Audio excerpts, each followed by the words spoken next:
Actually, Emma, can I start some with you? Yeah. I want to leave with the sandwich.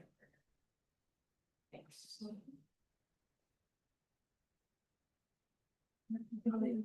Yeah.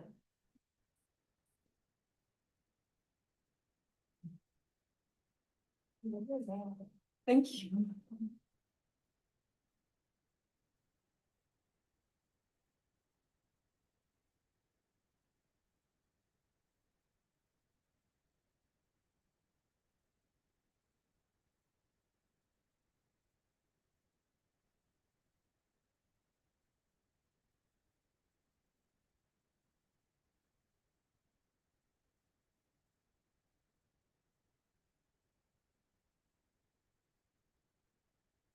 Oh, Oh, it's the protective view. That makes sense.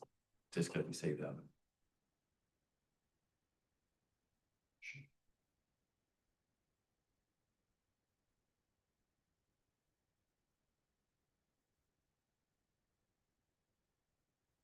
That probably makes a difference. It's like, it looks like. I just need that. There you go, that question mark. Longitudinal consideration. Even if that's nice, I did it. That's what I did. Sports gambling. And alcohol. So I didn't check that. That's the. I thought of that. There you go.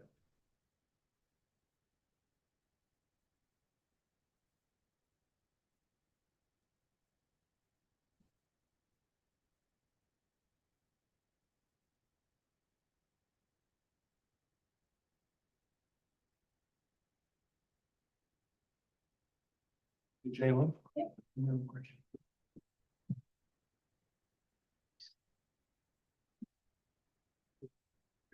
Change the title slide, which means that the sharing stuff, so you need to receive the sharing, right? No, it's still sharing the screen, I think. Yeah. Sure. Okay, so So press share. which monitor do I want to share? Assuming screen. One. Share your screen. It's supposed to be shared. Yeah.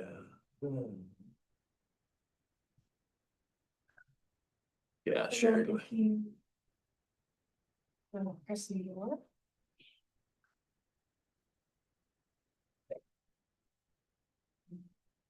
That look okay, right? Yeah. And then Press more. more. And you find floating meeting controls. You can do that too. Cool. Sometimes restroom. I see it, but. Should get rid of the green buttons. It's fine.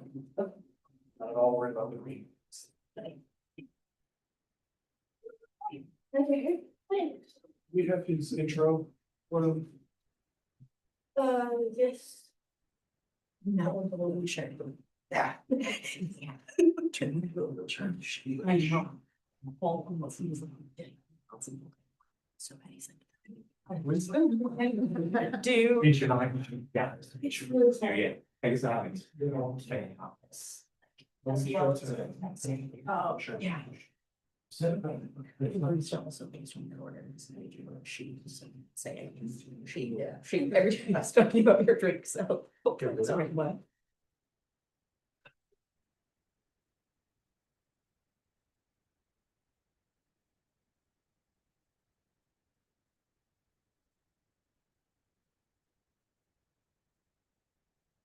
I was looking at it the other day. So I was sick a few days ago. Mhm. So like, so the pressure of dry heaving. Nope. Yep, the capillaries in there is. So I woke up. It seems, it just looked like it was flush on the first thing around, they just not person. Walked home, the first thing the officer said, he saw me, he's like, what's wrong with your arm? Even I call, I sent a, we have like a portal for the doctor, so I sent a portal message. And the doctor would like at least see it. Yeah. And then they did a telehealth thing. It's like, this is gonna be a little weird, but turn your camera on and turn it on selfie view and like Yeah. hold it up to your eye. It's like, this is not a like not official eye exam, but just like, so we went through a bunch of stuff. He's like, that's what it is. That's scary though, I hate it. It's not, yeah, But I noticed that maybe you had a little bit more on the other side of your eye. yeah, so, And and he's so- like, it's gonna be like that.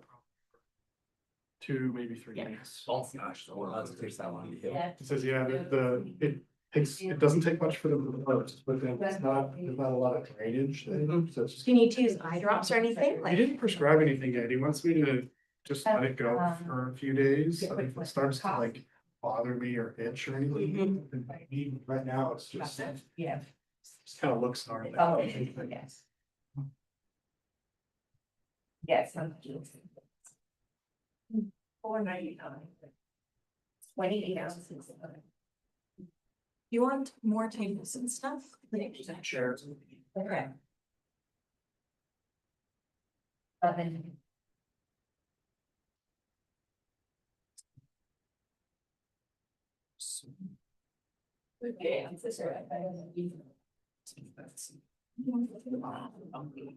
Yeah, that's really fast.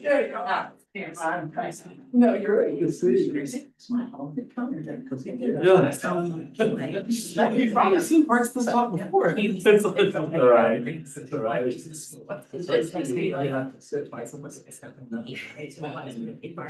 It's So many times I just like. It's gonna. Is it that's like, or is it like your watchers? Absolutely. They have apps numbers literally Okay. just like one cent for like. Okay. a- Sorry to summarize those. Like intention. So what's your fight?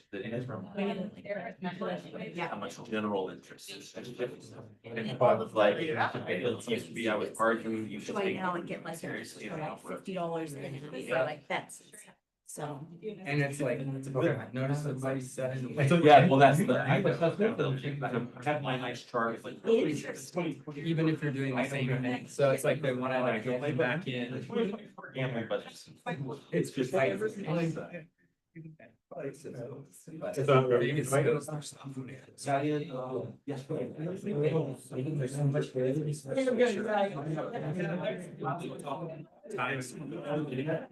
so much I know, yeah.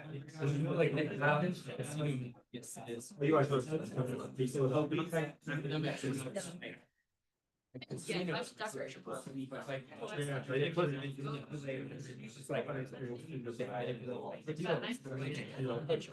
Some training. It's something for moving a little. Right? Like, versus, you know. Yeah. Very cool. Hey, good morning, everyone. Welcome. So for those of you who don't know, my name is Michael Amlung and I am the Associate Director for Training of our Coffin Logan Center for Addiction Research and Treatment. It's so nice to see some new faces here today that we haven't seen at our seminars before. Hopefully you'll continue to come back for our future ones in the rest of the fall semester.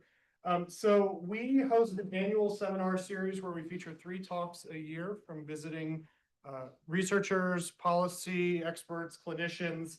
And today we're very excited to have Dr. Joshua Grubbs, who I will introduce in just a moment. But just to give you a preview for what's coming for the rest of the semester, we have some speakers that are coming that focus on the intersection between alcohol misuse and sexual assault.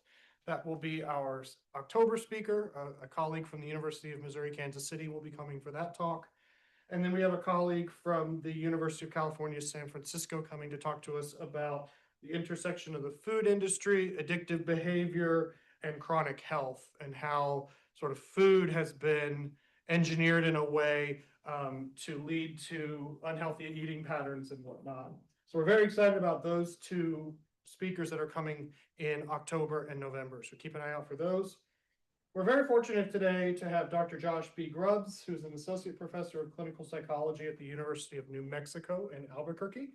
He's an investigator in their Center on Alcohol, Substance Use, and Addiction, in addition to directing his own lab, which is the Behavioral Addictions and Associated Disorders Research Lab, which I'm wondering if, do you call it the Badder Lab? It's the bad lab. The Bad Lab. Our logo is like a big sheep head, so it's literally the bad. Yeah. Just trying to figure out if there was some sort of a way to phrase that based on the acronym. So Dr. Grubbs received his PhD in clinical psychology from Case Western Reserve University and did his internship at the Lewis Stokes Department of VA Medical Center. His research explores several behavioral addictions such as compulsive gambling, sexual behavior, and focusing on the social constructions of addiction, which leads people to feel out of control, why an individual may believe that they have a behavioral addiction and all the ramifications of that. He's interested in veteran health and experiences and the relationship between PTSD and addiction. And today what he's going to talk about is the intersection between sports betting and other forms of gambling and alcohol misuse, which I think everybody in the state of Kansas knows. This is very timely for all of the sports betting advertisements and everything that happens in this state. You can't listen to the radio. You can't go to a sporting event without seeing things about DraftKings and FanDuel and all the rest of those. So we're really lucky to have Dr. Grubbs with us today, and please join me in welcoming him.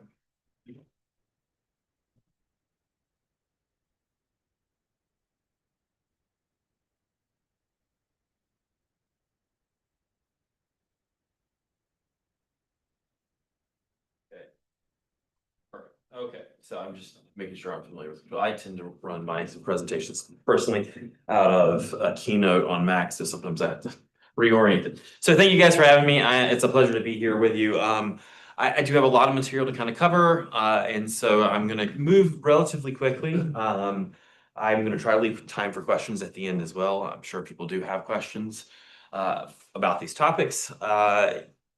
We're going to be talking about sports gambling and alcohol. We're going to be talking a lot, though, just about sports gambling to kind of get folks oriented. I never know when I'm giving a talk where people are. I'm not going to ask you raise your hand if you're a sports bettor. Don't do that. You can. You don't. But you don't feel obligated to. But I will give some basic foundational knowledge. And I'm sorry if you already know this stuff. Just to make sure everyone's on the same page before we jump into a lot of our own research. Do you want to, transparently, right? A lot of the work that I'm presenting today was funded by these folks up here on the screen. You might be wondering why the Problem Gambling Network of Ohio is on the screen. I was in Ohio until 2023 as a faculty member out there. They did fund some of this work as well. And you'll notice something, this is going to be a theme that comes up a few times in my talk today. You'll notice who's not funding this research, and there's none of the national institutes are listed there. There is no federal funding for gambling research. So we'll talk a little bit about that as well. Really quick shout out to my colleagues as well. So this is Dr. Shane Krause. If you look at my CV, you'll see Shane's name on my CV almost as much as my name is on my CV because Shane and I work very closely together. None of this work would be possible without him. I also want to do a quick shout out. This is Dr. Heather Chapman. No reason you would have necessarily heard of her. She directs the gambling treatment program at the Cleveland VA. And so when I was a clinical psych doctoral student, I was in a lab that studied psychology of religion, but I was really interested in studying compulsive sexual behavior. And I was looking for an internship where I could get training in treating compulsive sexual behavior. Spoiler alert, that internship does not exist. That is not a thing that any internships were training people in. So I was like, well, what's the next best thing to compulsive sexual behavior? Maybe another behavioral addiction, maybe gambling. So I looked, do any internships offer training in gambling?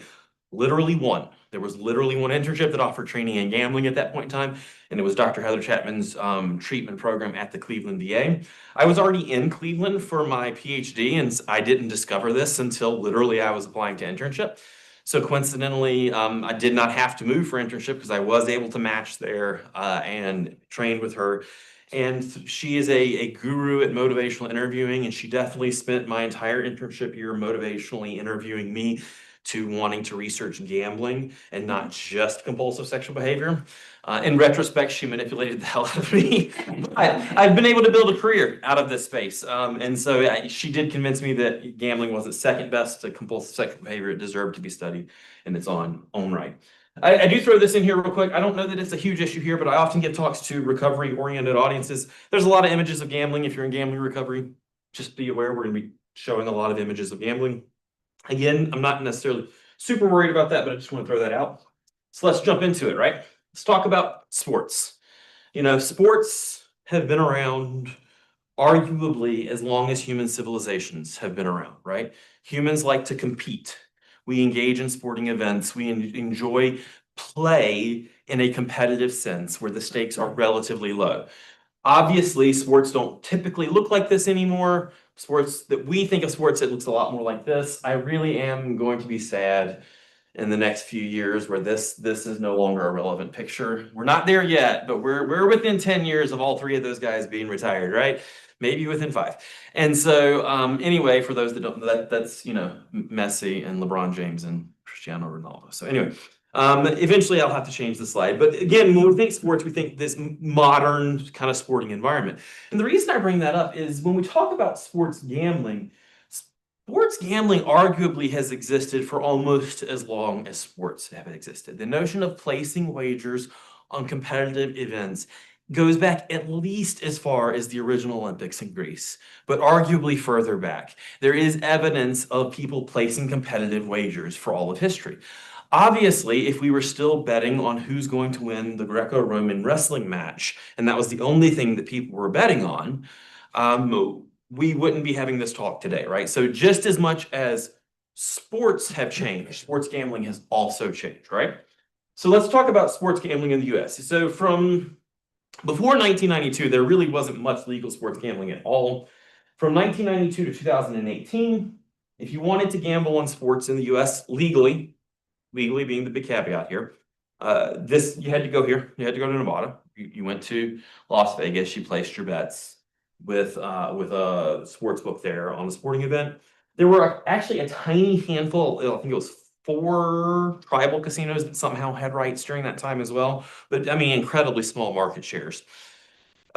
You could bet illegally if you knew a bookie in the pre-internet era. If you knew a bookie, you could place bets. In the post-internet era, if you were savvy enough with different parts of the internet, you could find ways to bet online.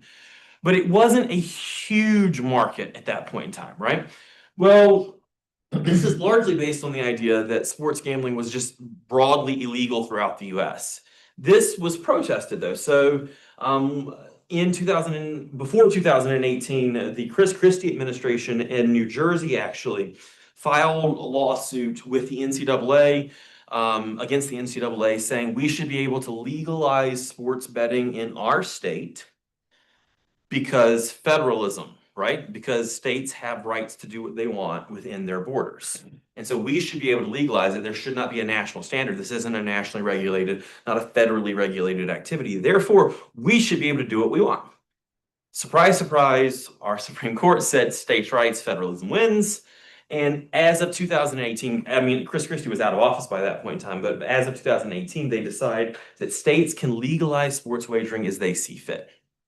And the effects of this were, I mean, quite notable, right? So let's talk about different types of sports wagering real quick. When I'm saying sports gambling, this is one form. This is a Vegas sports book. This is what a lot of the sports books in Vegas look like. Massive. I mean, if you like watching sports, I don't gamble on sports, but I've been in Vegas for a few sporting events.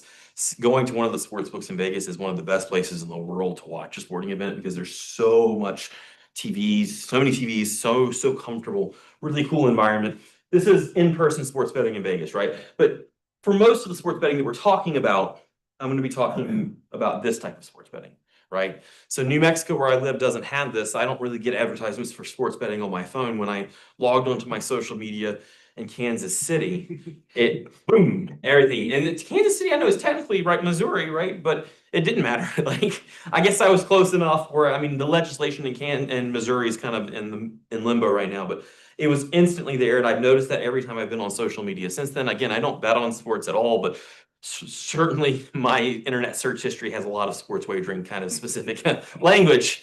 And so the implications of my other areas of research, and you don't have to go there. So it's noticeable what's happening there. And right. And so I do want to quickly differentiate though. I'm not necessarily going to be talking about fantasy sports today. Sometimes when I talk about sports gambling, people are like, oh, you mean like fantasy leagues?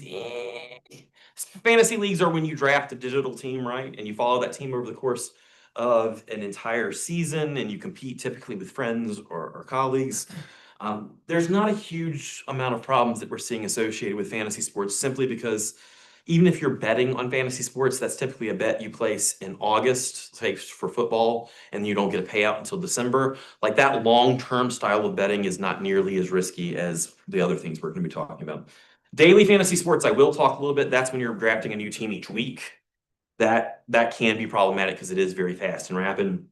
And I will occasionally also quickly mention esports betting, because esports betting is is a growing market share of people betting on competitive video game play. It's not a huge market in the US, but again, it is growing quite a bit, right?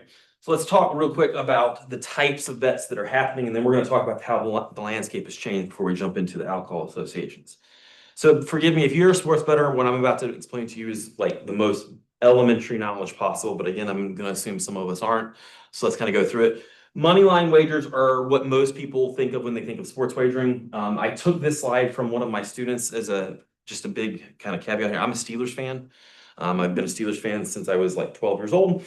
One of my students is a Ravens fan. He did not mention that when he interviewed with me. But he is. So I mentioned this because he made the slide for me. So this is an example of a money line. A money line would be that the Baltimore Ravens beat the Pittsburgh Steelers. He always, when he gives this is actually from a talk he gives, he always says, it's a very safe bet. It's not a safe bet, guys. It's not a safe bet. So money lines are traditional. Who's going to win the game? You know, I got 20 bucks on the Eagles. I've got 50 bucks on the Chiefs, whatever, right? Who's going to win the game, right? Spreads are a little different. It's how much will a team win or lose by, right? So if we had the Dallas Mavericks to win by 6 over the San Antonio Spurs, we'd say that the spread is the Mavs with a -6 or a -6. So the minus is the winning team, and how much they're going to win by. If they win by at least 6, you win your bet. If you bet the Mavericks to cover the spread. If you bet for the Spurs to cover the spread, they means they have to lose by less than 6 or win the game. Spreads are a super popular market share as well. We also have totals. How many total runs will be in a game? How many total scores overall? What's the total score if you add the final score together? You take the over-under. So if you hear the term over-under, that tends to be what this is referring to. We also have player props, specific stats lines for players. I am betting on, again, Connor McDavid to score a goal in the NHL, right? Like that's a specific player prop. We also have futures bets, which are who's going to win the championship. And this can go way out. Like you can bet right now, you can go on a sports book and bet who's going to win the NFL, the Super Bowl in 2035, right? You can go way out for the future bets. This is a kind of wild future speculative betting sort of thing. It's not a huge market share, but they do exist. You have prop bets. So these have always been a thing, but they got super popular over the past couple of Super Bowls because there's a very famous player for the Kansas City Chiefs who has a now fiance that's even more famous than him. And this led to all sorts of wild prop bet kind of attention, like kiss on the screen and stuff like that. But it can be something as simple as the color of the Gatorade. Who's going to win the toss? Are we going to see Taylor wearing Travis's jersey up in the box seats? Who's going to be sitting next to Taylor during the Super Bowl? Are Taylor and Travis going to kiss on the field? Which you have to win the Super Bowl for that to be an option, right? And so again, this is a wild set of different things that happens with true prop bets. And then there's parlays, which are all of the above, right? It is considered the sucker's bet. I put that up there. We'll talk a tiny bit about this later on. Parlays are when you string bets together. So I might say, I expect the Chiefs to win by 6 this weekend. I expect the Steelers to win by 14 this weekend. I expect in, the MLB, I don't follow the MLB very much at all anymore. So let's just assume that the Tigers are going to lose by 2 and pick another random sport in college football that Alabama's going to get blown out this weekend. All 4 of those bets, for my bet to win, all 4 of those things have to happen. They're popular because the odds on them are insane. You can do a $10 parlay that pays out at a pay line of $20,000 or $30,000, which people are like, oh, this is so cool. There's a reason that there's that pay line though, because they almost never pay out. It is basically it's got the same odds as a smaller stakes lottery. You just don't tend to actually ever win them. So they're kind of a sucker's bet, but they are a huge market share. And then you will notice if you pay attention to gambling advertising, you will see the word parlay a ton because they are so popular, even though, again, they are a pure cash cow for the sportsbook operators. Okay, so let's talk about the state of play, right? In the US now, this is where you can gamble. These are the states that allow you to gamble legally in some form. Not super surprising, Utah being one of the states that doesn't. And then we have Georgia and South Carolina that pretty much prohibit it. This is gambling in general, though. Let's talk about actual sports betting. These are the states that now legalize sports betting. So contrast this with what we saw in the earlier slide of you had to go to Nevada. This is where you can play sports bets now. So we're at 39 states total.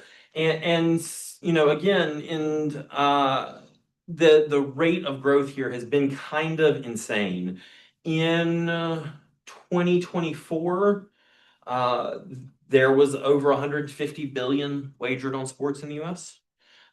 This is, you know, a market share that is in a real sense starting to dwarf the rest of the gambling industry. It is a market share that far exceeds what you might expect.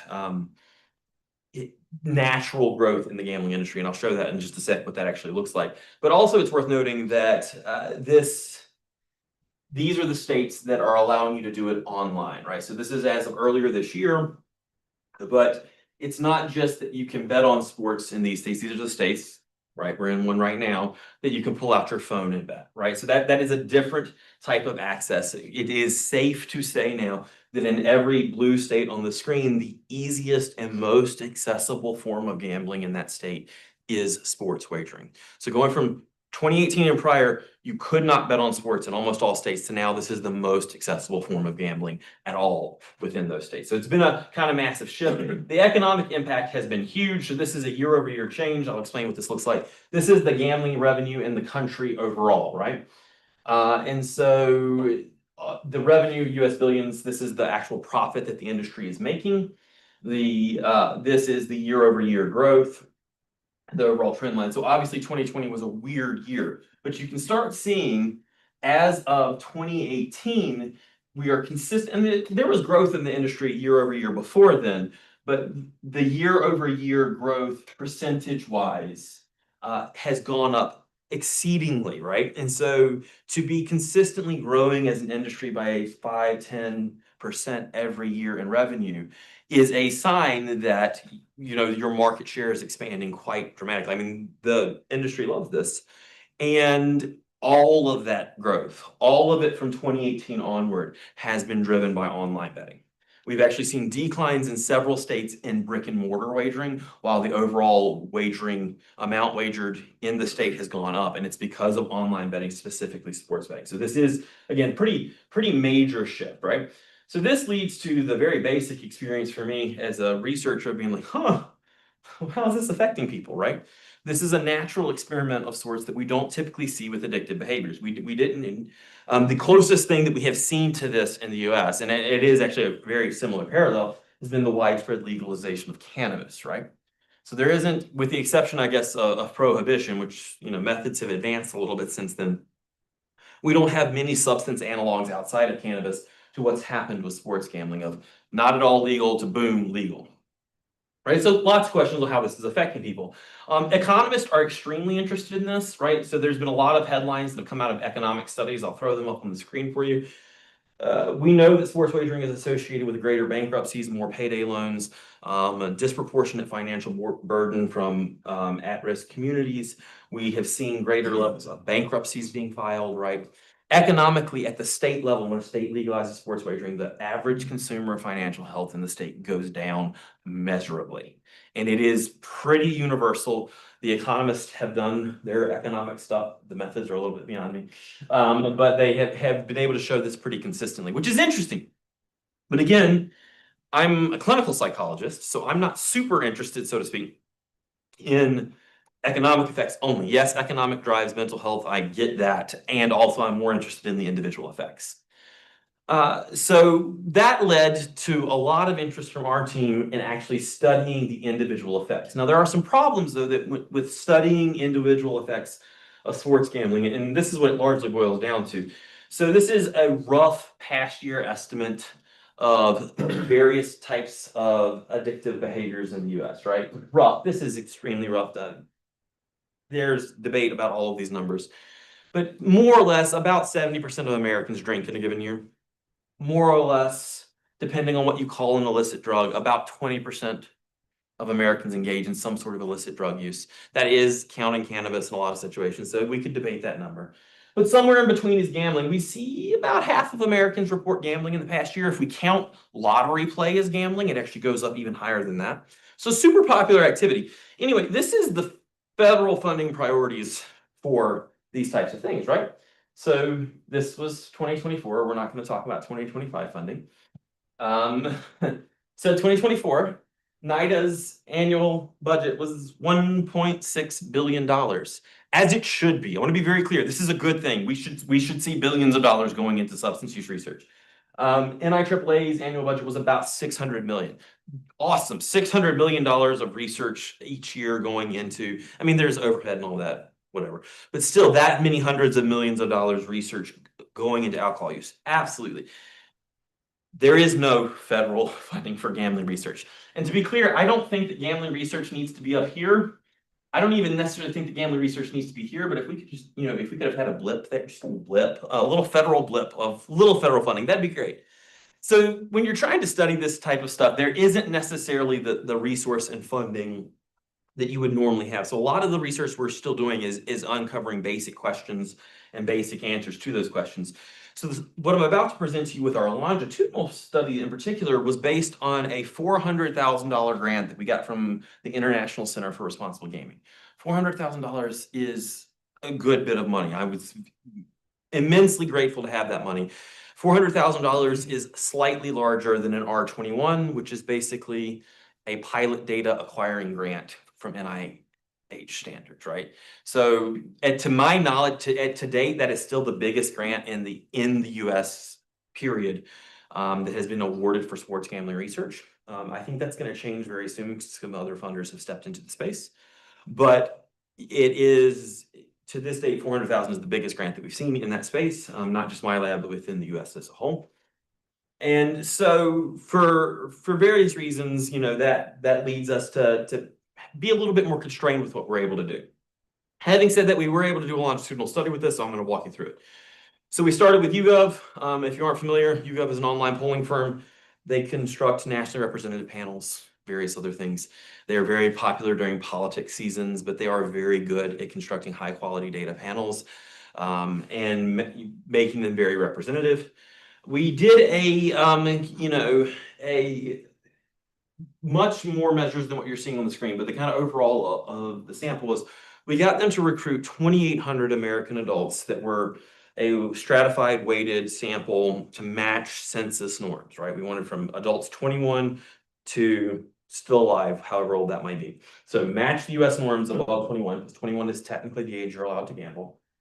We then took that 2,800 and we identified in that 2,800 who bet on sports. And then we got 1,500 more people that matched those norms. So we matched our sports betting sample to the sports bettors within our national sample. This gave us a total of about 2,300 sports betting individuals in an overall sample size of a little over 4,000. And then we measured a bunch of addiction-related constructs, and we measured those constructs over multiple years, right? So we were looking at these things over the course of 2 years. We wrapped up. We actually did do a final wave of data collection in March of this year, but it's not included in what I talked about. We didn't think that we would be able to do that, but then I was in the weird situation where I needed to spend down startup funding, and so spent down by getting a third year of data collection. We have published a lot on this data set. I'm going to walk through the basic findings, then we're going to get really into the substance use stuff. So like one of the first things that we really wanted to understand was who is actually wagering on sports and are they experiencing problems associated with that? So essentially, very basic, what predicts past year engagement in sports gambling? And then among sports gamblers, what are we seeing the behaviors that are associated with problems? Straightforward stuff. I'm actually no stats, just pictures. Living in a state where it's legal to bet on sports predicts engagement with sports betting. This should be an incredibly duh kind of moment. Like obviously living where it's legal makes it more likely that you do it. We still wanted to document this because one of the most common things that I hear is like, well, people are going to bet on sports anyway. They're going to bet on it anyway, so you might as well legalize it and regulate it. That is an interesting argument. It does not change the fact that legalization increases access, and anytime you increase access to an addictive behavior, more people engage with the addictive behavior. This is just how access works. So being in a state where it's legal is a unique predictor. What's also interesting is that the demographics of our sports gamblers are different than any other form of gambling. Sports gamblers are disproportionately male, they are disproportionately highly educated, and disproportionately higher income. So the median income for sports gamblers was in the $70,000 to $80,000 a year bracket, which is much higher than the median income for the country at large. The majority of sports wagerers, I think it was about almost 60% of our sports gambling from these national samples had at least a bachelor's degree. So again, that's higher than the national average by far. What's interesting is if you look at your average lottery player, if you look at your average slot machine player, they tend to be older, tend to be lower income, tend to be lower education, disproportionately women. Sports wagering is almost the exact inverse of that kind of demographic profile. And so higher income with higher education. So this is a different market. They have unlocked a new market. To the extent that this group was already gambling at all, they tended to be gambling on more action-oriented games, poker, blackjack, things like that. But most of them, this is their introduction to it. And then when we looked at like the types of sports wagering they might engage with, like which types of sports wagering were linked to problems, we actually saw that esports betting, daily fantasy sports engagement, and traditional sports wagering were all associated with greater gambling problems. So fantasy sports by themselves were not, which is pretty unsurprising. But we did see that each of these types of sports gambling were associated with problems. Now, this led to a big and much more kind of prolonged debate in our research group with some other folks in the field about, well, is it sports wagering that's uniquely linked to problems, or is it just the fact that sports wagerers are gamblers and any type of gambling would be linked to problems? So it's basically a question of, is sports wagering uniquely problematic? If you stack it against all the other kinds of gambling, are people having more problems? And the reason for this debate is there was a big panic in the gambling research world from about 2000 to about 2008 around electronic gaming machines, around slot machines. There was papers saying slot machines were the crack cocaine of gambling and stuff like that. Which all sorts of problems with that, to be honest with you. And the answer was no, they're not. They're not uniquely addictive, but they were increasingly accessible. There wasn't something specific about slot machines that made you more likely to get addicted to them, but as they were rolled out more and promoted more, they were getting in front of more people, and that was creating problems. And so we wanted to basically do a similar paradigm with the sports gambling stuff. So this led to a paper on the relative risk of different forms of sports betting, basically asking, is sports gambling itself uniquely risky? And so if you do the big, nasty, over-the-top, too many variables regression, where you ask people to checklist every possible gambling behavior that they're engaged in, and then use that to predict gambling problems. No, sports wagering wasn't uniquely predicting that, right? There's statistical problems with taking that approach. So the first thing you learn from that is that you shouldn't do that, right? But we did wonder, maybe the people that are betting on sports themselves, the sports gambling individuals, are experiencing unique problems relative to gamblers that are not betting on sports. So if you imagine in the whole world of gamblers, so the whole world of gambling individuals, you have those that are betting on sports and maybe other things, but they're definitely betting on sports. And you have another subcategory of people that are betting on things, but never betting on sports. So we compared those two groups in this particular paper. We did see the average frequency of the dark one are your sports gambling individuals. The sports gamblers were reporting on average higher frequency of sports gambling. This was based on past year betting behavior. So if you said you bet on sports at all in the past year, you were scoring closer to around that monthly average for gambling frequency. We also compared them on breadth of gambling. So let me explain what that means. So in gambling research, we talk a lot about breadth and depth. Depth is how deeply you're involved with the behavior. Breadth is how many different types of behaviors you're engaging in. So in short, breadth is how many different types of gambling you do. So again, these two groups, we have those that bet on sports and other forms, and those that bet on any forms of gambling, but just not sports. When you compare those two groups, as to the number of different gambling activities they have engaged in the past year, you see a pretty clear finding. The majority of non-sports gambling individuals, those that gamble but not on sports, are betting on 2 or fewer forms of gambling in the past year. 67% of gamblers that don't bet on sports have only gambled on 1 or 2 different things in the past year. Now, they may gamble more frequently than that, but it's like, oh, just slots or just slots and lottery tickets or something like that, right? You can contrast that with sports gamblers, where almost 70% of them say at least 4 different forms over the past year. In fact, the average for sports gamblers was 7 different types of gambling activities in the past year. So inherently, now you could say maybe there's a range restriction issue here of like, well, sports gamblers could pick sports that they had one more option available to them because they were betting on sports and the other ones did not have that. They were categorized otherwise. 1, the mean difference was bigger than that, and 2, we did all sorts of statistical corrections. They're doing a lot more different gambling activities. And where it gets even more interesting, in my opinion, is when we look at their problem gambling behavior. So this is a complicated chart, and I understand that. Red is the super high risk gambling score. Yellow is the moderate risk gambling score. Blue is the low risk gambling score. And the blank space is the no risk gambling score, right? Again, comparing non-sports gamblers to sports gamblers across every level of breadth. No matter how many different activities they reported, sports gamblers had a disproportionately high number of people in the problem gambling categories. So regardless of the breadth of involvement, sports gamblers had more people that were experiencing gambling related problems, right?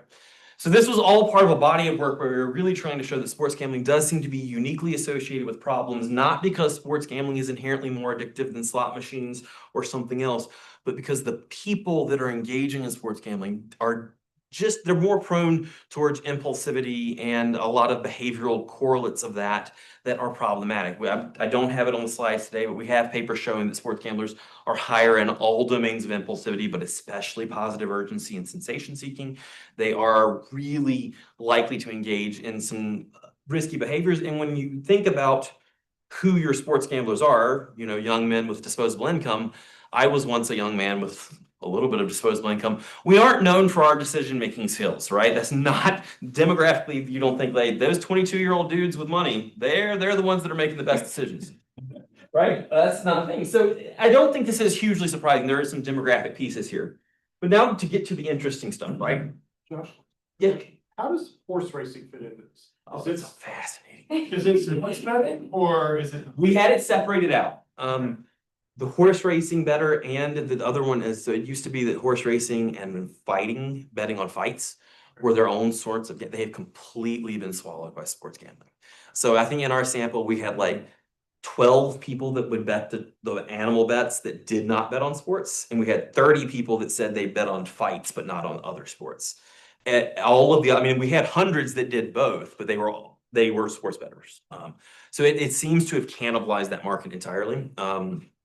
Which brings up a lot of weird ethical questions about, is it more ethical to exploit the animals or the people to bet on? But anyway, so yeah, it's interesting, and we have actually a couple papers in progress right now looking at exactly that question.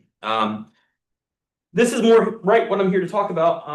What I really want to get to, one of my deep interest areas. I joke, so I started doing this type of research when I got to CASA. So the CASA at the University of New Mexico is the Center on Alcohol, Substance Use, and Addictions.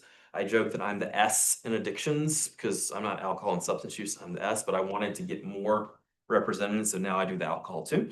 And that's what where this was born out of. But I had this sneaking suspicion from the start and have really delved into it the past 2 to 3 years.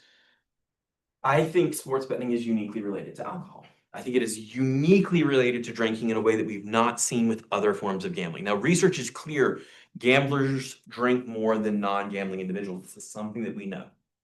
We know that gambling and alcohol are closely linked. We know even if you go back to the history of prohibition, many of the speakeasies that you could find drinking at also had gambling available. These are linked behaviors, but I still think sports is more linked. And so these are all advertisements. No shots at FanDuel, just shots at DraftKings. For sports betting applications, sports books, different ways of betting. You might see as you look at all of these, one consistent theme, right? There is beer or alcohol, and they're all having a great time. But that's one consistent theme. But the bigger theme is, right, we have alcohol in every one of those images. alcohol is a part of sports culture, right? Obviously, we can complain as much as we want about sports betting advertisements, but it's not like sports gambling advertisements are the first potentially addictive behavior that has dominated advertising during sporting events, right? For decades, the best advertisements during the Super Bowl have been from the beer companies. This is just normal. This is something we have normalized as a country. Alcohol is a part of sports culture. It is not just us either, right? You know, this is most, if you go to Europe during any of the major soccer tournaments, football tournaments, the sports bars there are full.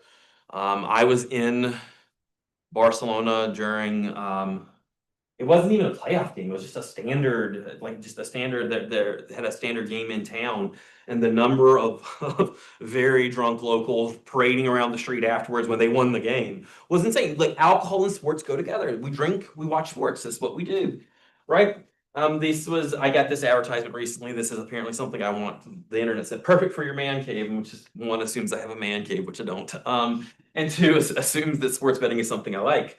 Anyway, the cultures are there, right? So this has led to a body of research we've been looking at, trying to understand, are sports gamblers consuming alcohol in risky or problematic ways? And the short answer is yes, right? So very quickly, we looked at just, again, very basic comparison, sports gambling individuals versus non-sports gambling individuals that still gamble on other things versus people that don't gamble at all on binge drinking frequency.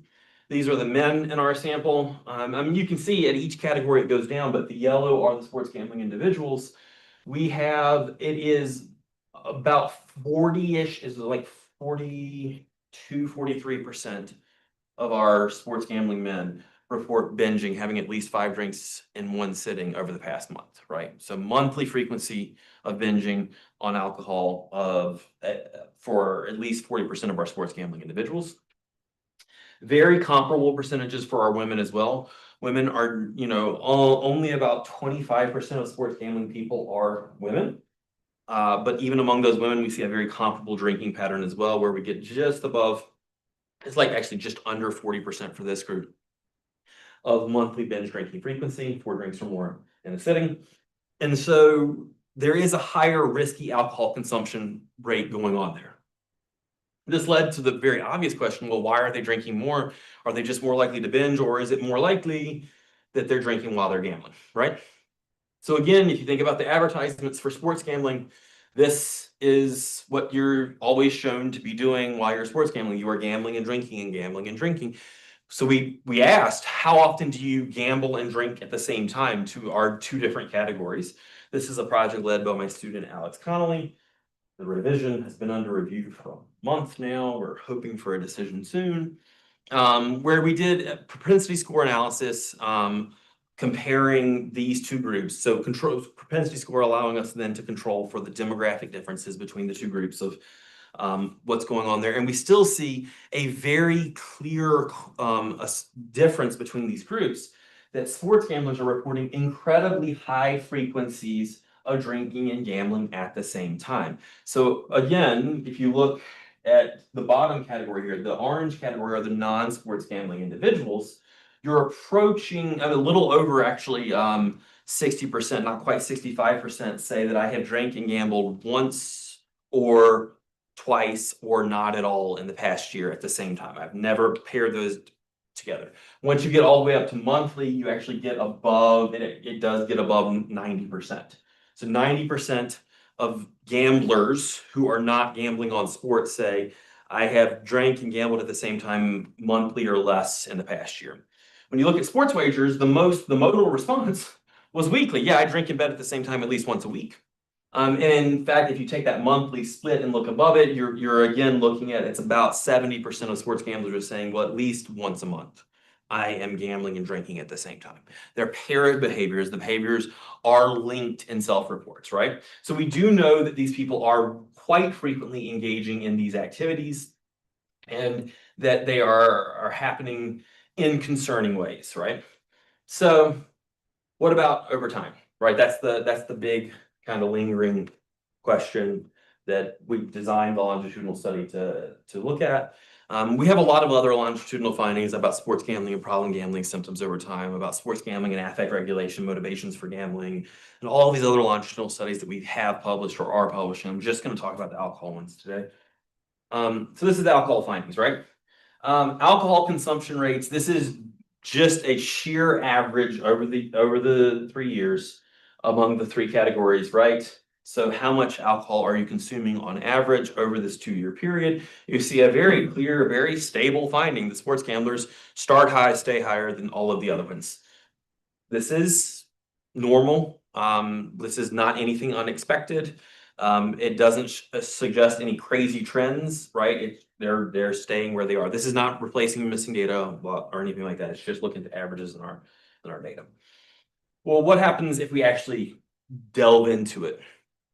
So this is one of our more recent papers where we looked at the latent growth curves of alcohol-related problems over the 2-year period, so scores on the NIDA assist for alcohol problems, and sports gambling frequency, right? And so it's pretty straightforward. We published this. I'm going to throw up, I would say it's pretty straightforward, then I'm going to give you one of the terrible spaghetti plots. This is the latent growth curve analysis. I'm not going to break down all of it. I mean, I'm happy to talk about the stats and the estimation, all of that we got into. But this is the real take home, like this right here. The slopes are incredibly positively correlated. Like a correlation of 0.6 between the slopes. Now, what does that mean? Well, on average, people's alcohol problems actually decrease over time, which is a good thing. On average, sports gambling frequency was very stable. So the average trend for the total population is towards decreasing alcohol problems and stable sports wagering problems, but there was significant variance in both slopes. What does that mean? Well, if sports gambling frequency is increasing over that time, if you're an individual for whom there was an increase, then we would expect one of 2 things to happen, depending on how severe the increase in sports gambling was. We'd either expect a slower decrease, which just means that the negative slope becomes less negative, or it can flip to positive. And if you do the real spaghetti plot where we plot every individual person over this time, so it's thousands of data points, you do see, although the average on alcohol problems go down, you do see occasionally lines shoot up. You see people that are actually increasing in alcohol problems over time. If you are sports gambling more frequently, that is more likely to occur, right? So this obviously then leads to the broad, there was some headlines for this, we had a little bit of news attention around it, of these being very linked and correlated behaviors. And it's clear that there is a really notable association there. Outside of our lab, there has been a paper, it's a white paper right now in economics that just came out using the CDC's BRF, the behavior. So this CDC's tracking data set, BRFSS, I think is what it's called. It's a big public health data set looking at alcohol behaviors in the total US population, among other behaviors over time. And they show that states that legalize sports gambling have seen about a 10 to 12% increase in binge drinking frequency in the state after legalization. So there's a clear association that's happening at that level as well. We have a lot of work in progress that's kind of delving into that. Now, I have a ton of stuff that I can talk about responsible play and gambling motives and all of that, but I'm also aware that we only have a few more minutes left, right? About 10, 15? Yeah. So I'd love to stop. I'm going to stop here, and instead of giving you all the information about responsible gambling and all these interventions to help them, I'm going to stop here and actually give folks a chance to ask some questions. Yeah. Josh, no, I can't think of any addiction on the planet that requires a great deal of skill. I mean, it doesn't take much to drink, smoke, snort, shoot, any of those things. 2 questions. Number 1, what does the role of skill play in sports betting? And 2, what is one's perception? Yes. That they have a special. So, and that's a very important distinction. So one of my students, Alex Conley, I mentioned him earlier, is very involved in this. His entire dissertation is looking at the role of knowledge, perceived knowledge, and outcomes. So how much you know about sports and sports gambling, how much you think you know, and outcomes. And we've already published some papers on this. We have a couple that are in press, and his dissertation is really testing it more systematically, but the findings are painting a very clear picture. How much you objectively know about sports, about odds, about statistics, and about just about mathematics more broadly does not seem to be predictive at all of your outcomes in sports betting. There is the number of people that are able to legitimately stay ahead of the curve and consistently profit on sports gambling is very small.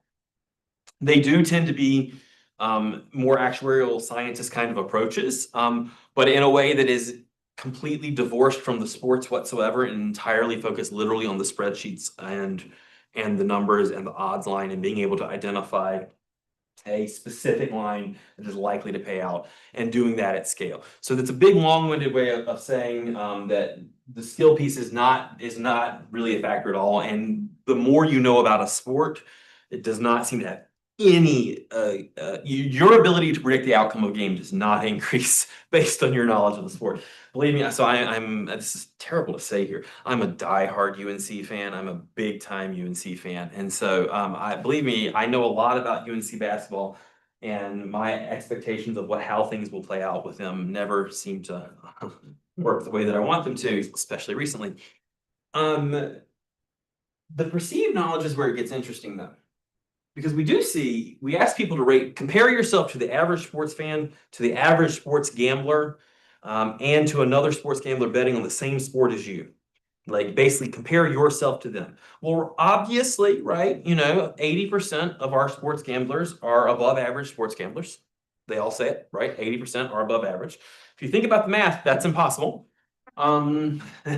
So we do see that, but we do note is that the higher that self-confidence rating, there is like a correlation of that self-confidence to the problem gambling score of like 0.3. Like it's not huge, but they're sharing a decent bit of variance that perceived knowledge, perceived confidence, perceived skill does predict problems.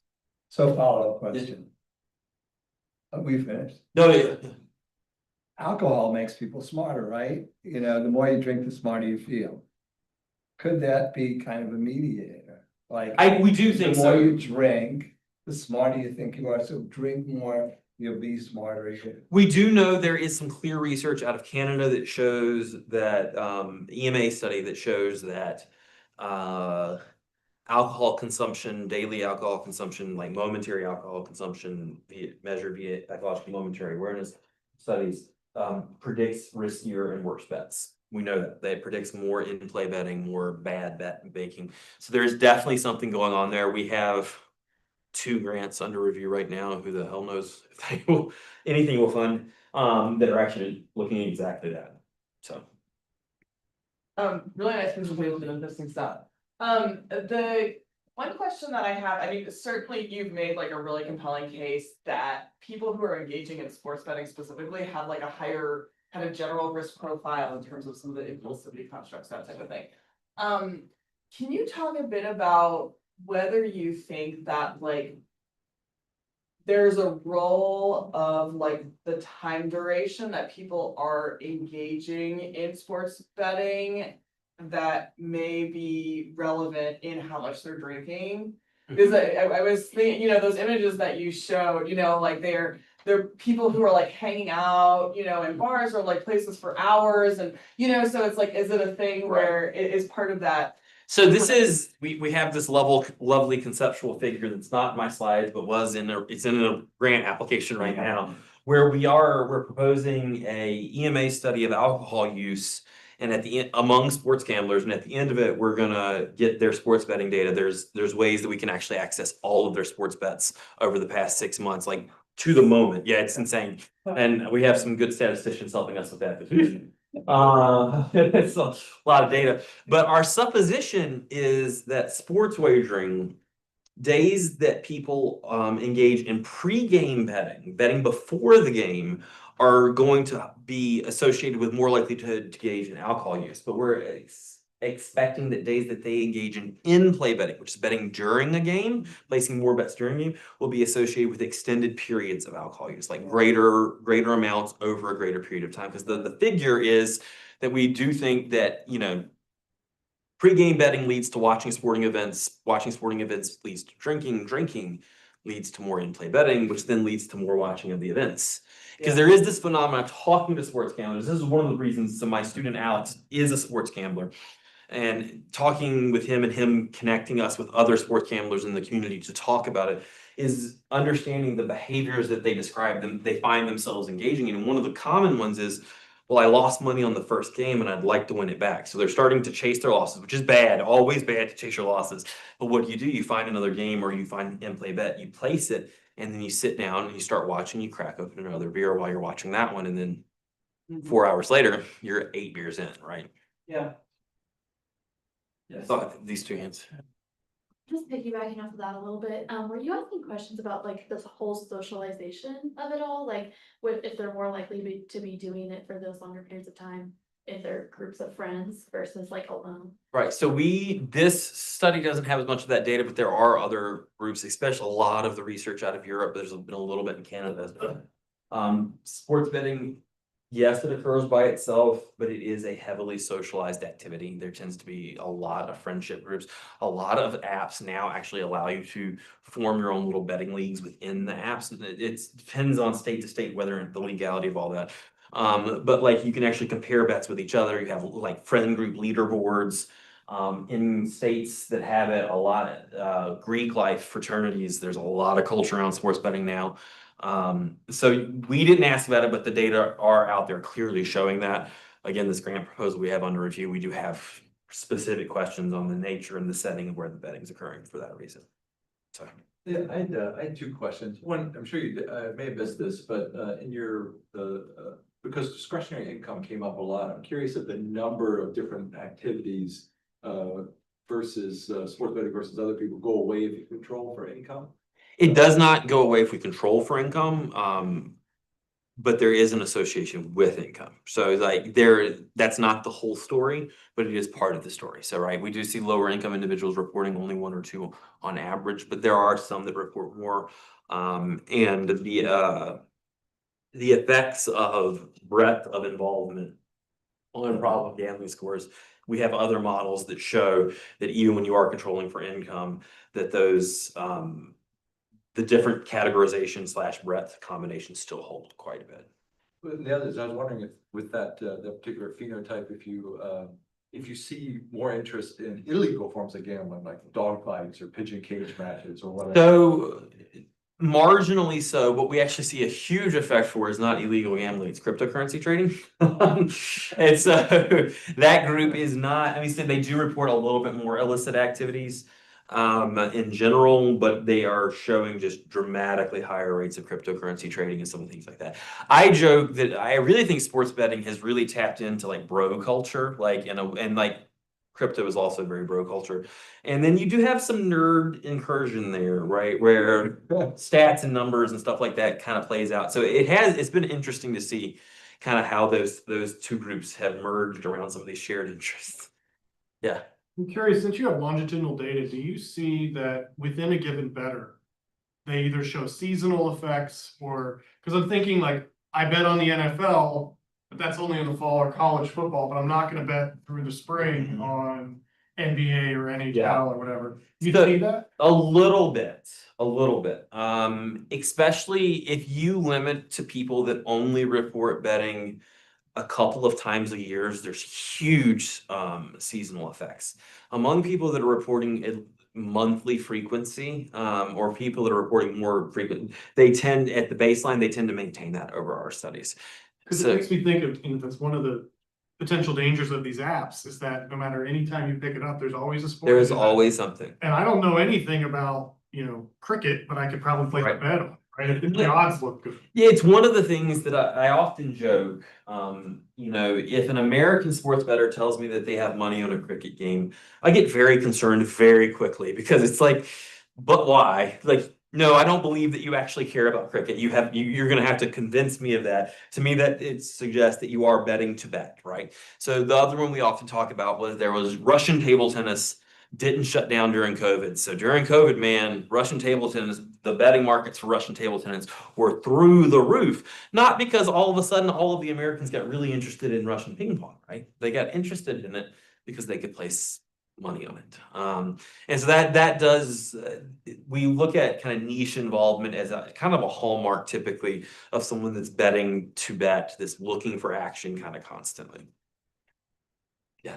Quick question, as a non-psychologist and anyway, biologist, but, how do you distinguish between somebody who's addicted versus somebody who's like OCD versus somebody who's just playing around? I mean, and then how do you approach each of those two issues? I mean, so taxonomy, the classification of addictive disorders and when we've crossed the threshold from, you know, recreation to subclinical levels to addiction levels, there is a raging debates constantly in the field and we don't have clean answers. So that's my big preface. The hallmarks that I look for are continuation when there's clear harms or impairment in daily life from it. So perseveration in the behavior, even when it's harming you. And then for gambling specifically, anytime, I mean, it's not the only indicator, but if someone tells me they have been trying to win back what they lost, the chasing is, I have never had a client say that they were chasing that did not also have 7 or 8 other symptoms with it, right? That tends to be like one of the hallmark behaviors, trying to win back what you lost. Other ones we look for, and this isn't even a symptom, like it's actually a social indicator. It's like, are you lying to your family and friends about it? That's a huge indicator as well. So it's hard to differentiate like in it. It's one every time we do stuff like this, comparative to biology, we are a much sloppier science because we have to base it on self-reported symptoms and impairment and interference, and how you draw that hard line is extremely difficult. But impairment tends to be where it starts, and then I tend to look for those chasing and lying and other behaviors around. Yeah. So thanks for a great talk. You might not have the data on this because I know it's only a 2-year project, but something I was thinking about is you're noticing these problems among younger men in their 20s. But we tend to see with other types of addictive behavior like drinking, for example, that as people get a little bit older, we kind of see that behavior decrease.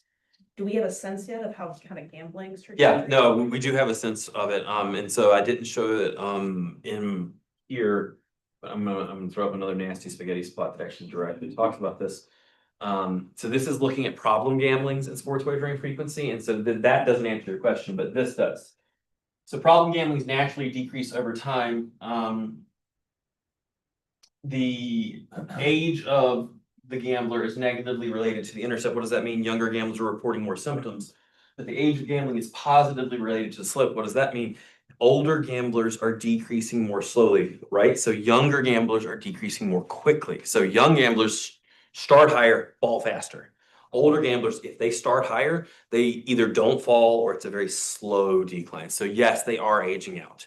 I mean, this is one of the things when people are like, well, what's the positive news on this? I'm like, honestly, if you had to pick a group that can ultimately recover from something based on the entire social inequality system that we have in the US, affluent young men are the most likely to recover, right? Like they have the most resources available to them. They have the most kind of stabilization and the most social forgiveness for their mistakes. And so there is a piece here where we do see a lot of them aging out, which is good. It doesn't change the fact, though, that when we get older gamblers involved with this in particular, or ones developing a severe enough problem, it has a much more stable trajectory. I think we'll stop there. For those of you that are in the audience that are trainees, we do have a trainee lunch that's happening up on the 3rd floor in the Crawford Logan Center. It wasn't RSVP for the food, but you're more than welcome to come if you'd like to have a conversation with Dr. Grubbs about his research, about grad school, about careers, whatever you want to talk about. So that's in room 3061 upstairs, right off the elevator. And you don't have to RSVP if you want to attend. If you did RSVP, we'll have lunch for you upstairs. And just thanks very much, Josh.